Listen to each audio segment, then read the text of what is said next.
Location, location, location. It's everything in real estate, but you know what? It's also extremely important in language.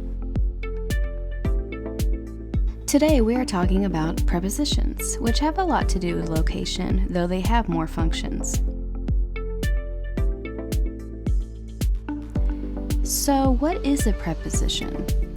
To answer this question, we shall start by looking at the word itself. Notice anything? There is a word within the word. Position. Coincidence? I think not. See, prepositions are all about positions. More specifically, a preposition's role is to assign a position to a noun or pronoun in relation to another word or group of words. Imagine two groups of words. For the moment, they have nothing to do with each other. There is nothing linking them together. But then a bridge is magically constructed, forming a direct connection between the two word groups. Prepositions are the bridges of language. They provide a path for words, helping them reach their destinations. Naturally, there are many types of prepositions, with each type corresponding to the specific role of the prepositions within that category. To begin, let's discuss prepositions of time. As you would expect, prepositions of time describe when something will happen. Though there are several of these prepositions, here are a few of the most common ones. On. My first day of school was always on a Wednesday. With respect to time, on is used to connect something, often a noun, to a specific day of the week, date, or holiday, for example, Christmas. In this sentence, on is the bridge that connects the following two components: my first day of school and Wednesday. In. Unlike on, in is a less specific preposition of time, most often used when referring to years, seasons, months, and time of day. My birthday is in March. In is how my birthday and March relate to one another. By using in, I'm implying that my birthday falls on one day in March. In other words, my birthday could be any of the 31 days. Note that if we were to use a specific date instead of just the month, we would need to use the preposition on rather than in. My birthday is on March 10th.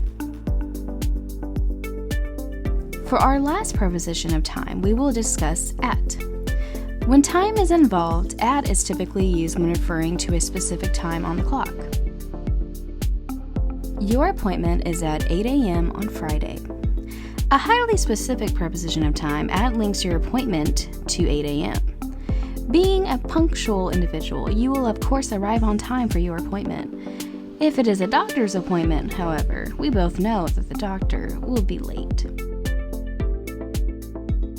Next up, we have prepositions of place.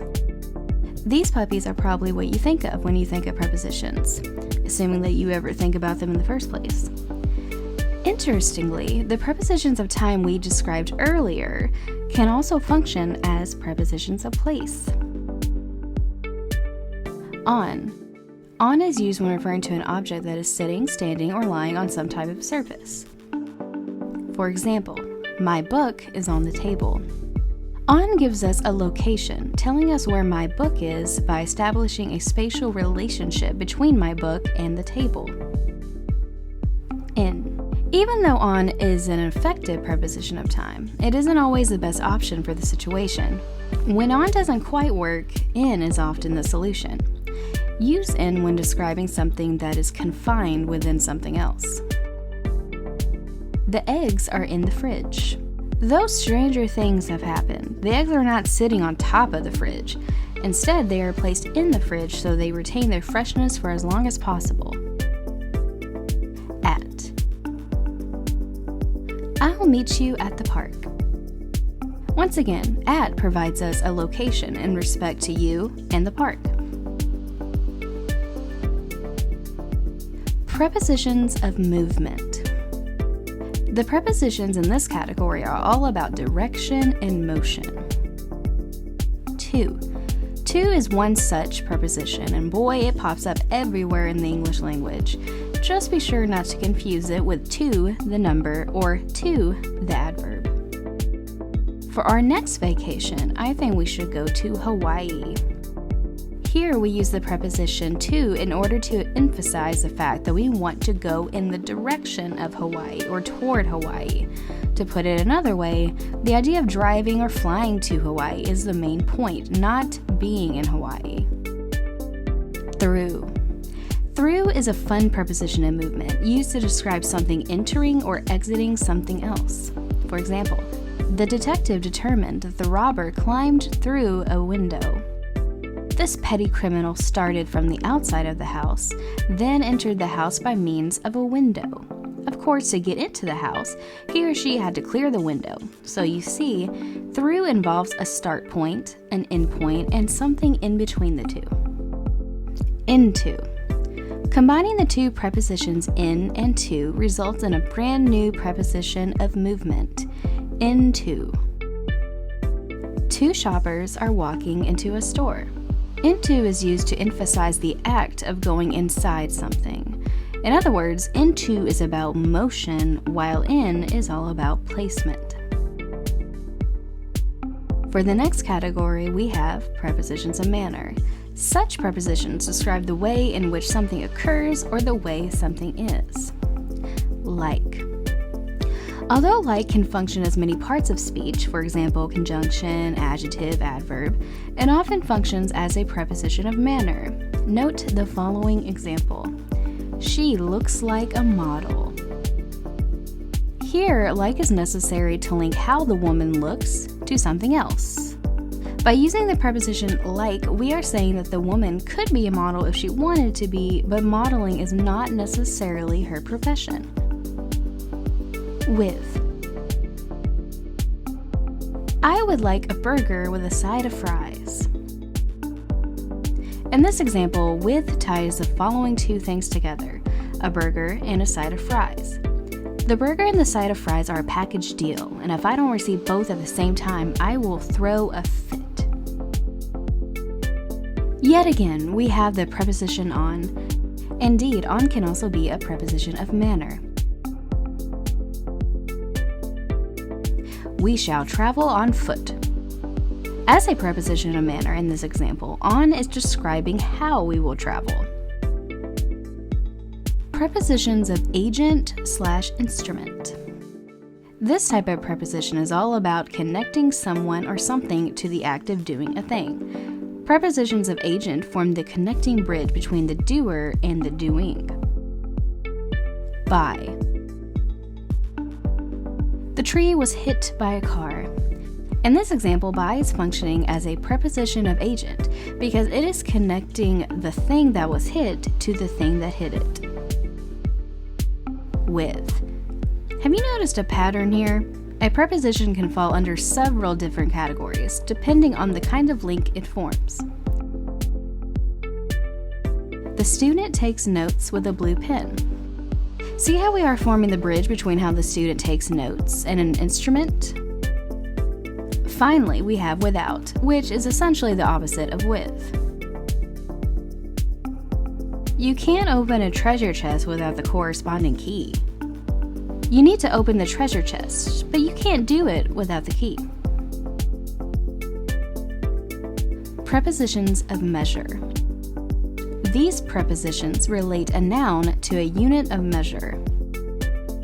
By. In addition to being a preposition of agent or instrument, by can function as a preposition of measure. He lost the match by only 1 point. By is relating the act of losing the match to the number of points. At. If you recall, at is often used as a preposition of time or a preposition of place. Well, guess what? At can also be a preposition of measure. Check it out. The interest rate on the home loan is fixed at 3%. At is linking the fact that the interest rate is fixed to the percentage of how much it is fixed. Of. Sometimes there is an amount involved, but it's not very precise. In these situations, of is often the best preposition of measure to implement. For example, I can't wait to eat a piece of cake. Cake. Notice how we have a vague quantity, a piece, and the thing is associated with, cake. Of connects these two components to form an amount, a single piece of cake. Prepositions of source. By. Dang, we are using by yet again. This time, however, by is used as a preposition of source. As such, it will link something to its origin. The Shining is a novel written by the legendary horror author Stephen King. Here we are forming a bridge between a book and the individual who wrote it. In other words, Stephen King is the source of The Shining.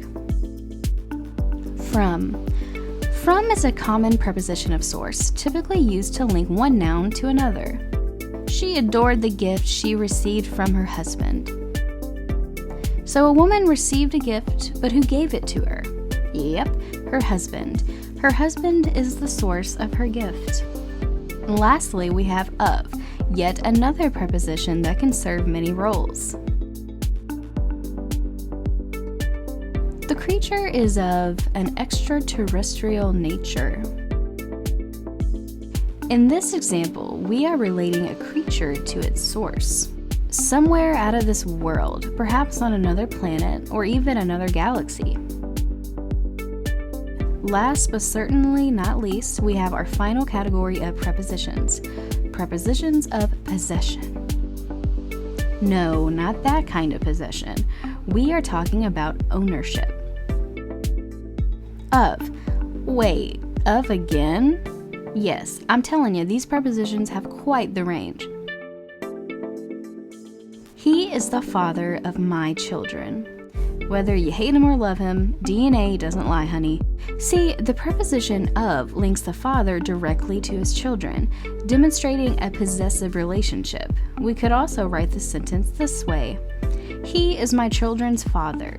No matter how you write it, the message is exactly the same. With. My daughter is the one with blonde hair. With is forming the bridge between my daughter and her glorious blonde locks. By using with, we are implying that she has blonde hair and she is the only one in the immediate area with blonde hair. In short, the blonde hair belongs to her. She has ownership of it. For our last preposition of possession, we have yet another preposition we have seen before, to. That phone belongs to her. Notice how to demonstrates ownership of the phone in relation to someone. Or we could rephrase a sentence like this. That is her phone. Both sentences are grammatically correct and express the same idea. Well, that's that, folks. Hopefully you have a much better understanding of prepositions and their role in language.